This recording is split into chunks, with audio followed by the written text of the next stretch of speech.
Hey, this is John. Consulting has a work hard, play hard attitude. And that play hard usually involves traveling all over the world, going to really fancy meals, going out to bars and clubs, seeing great shows, and having these amazing experiences. Well, that costs a lot of money.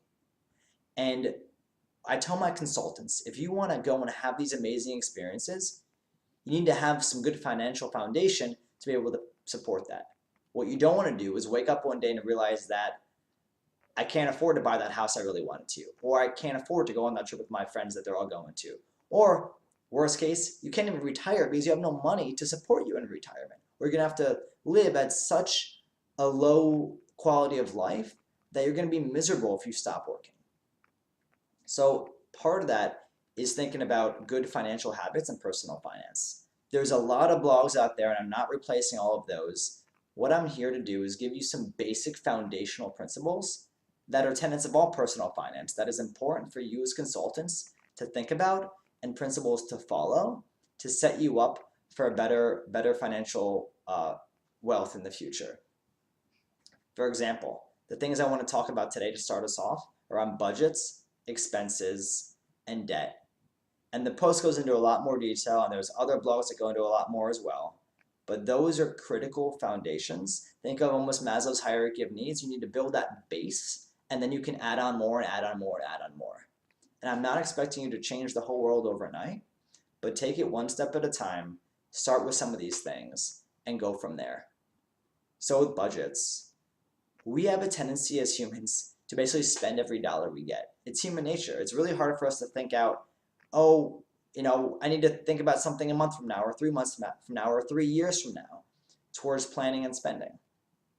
Well, if you don't have proper budgets in place, this is not a new concept, I know you've heard it. If you don't put a budget in place, you can't hold yourself accountable to not spending more money each month than you're taking in. And if you spend more than you take in, then you go into severe debt. So goal number one should be to figure out what are some high categories of spending that I have, how much money am I making, how do I want to break up some of those categories, and put some reasonable amounts and budgets around those. And start with something, and you can always start improving it from there. I don't expect it to change overnight, but you have to start somewhere. But once you have some placeholders and guidelines in place that should total to less than what you're making because you want to save extra money each month, you should then start to review your expenses, right? What are you spending in each of these categories? There are such great tools online that can do this automatically for you. Can consolidate all your credit cards, all your bank statements. Personal Capital and Mint are two of the ones I like to use and reference, and basically help you understand if you're going over budget or not, or where you're going over budget. Those reoccurring expenses, those crazy meals. I like to say, if you want to have really nice meals, if you're a big foodie, have some of that when you're traveling for work so that can offset the expense. And then maybe cut some of that out on the weekends if it's on your own dime to do something that's reasonable to stick within your budget. And as you stick within your budget, you can start to get a little better each month. So look at those expenses, really do a line by line item detail. Many of you probably haven't even looked at your credit card statements in months. Take the time, spend an hour a month, and review and make some cuts. If you take something away, are you even going to notice it? Try it for a month or two and see what happens. Or maybe you might realize, hey, I can spend half of this in another category and get actually more benefit and more satisfaction from that.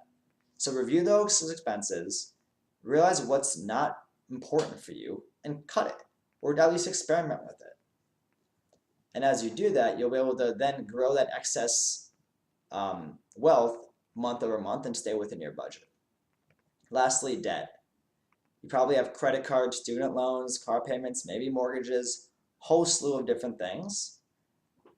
You might hear debt might be good in some form or fashion in some instances, such as maybe taking a home mortgage. There's different values to using that debt at a long-term, low interest rate that supports not throwing away money in rent. At the same time, having credit card debt, for example, is horrendous. 15, 20% yearly interest amounts, that's astronomical. You are throwing away money month over month.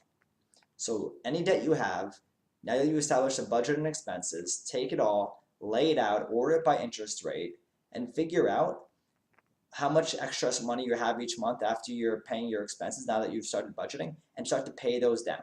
Start with the highest and go from there. Becoming debt free was one of the greatest satisfactions of my life. And yes, now I have debt with a mortgage, but I don't consider that piece debt, but all the other stuff was. So start by paying down your debt, start getting in a good situation, build a budget, review your expenses, and you're on the right track. Thanks.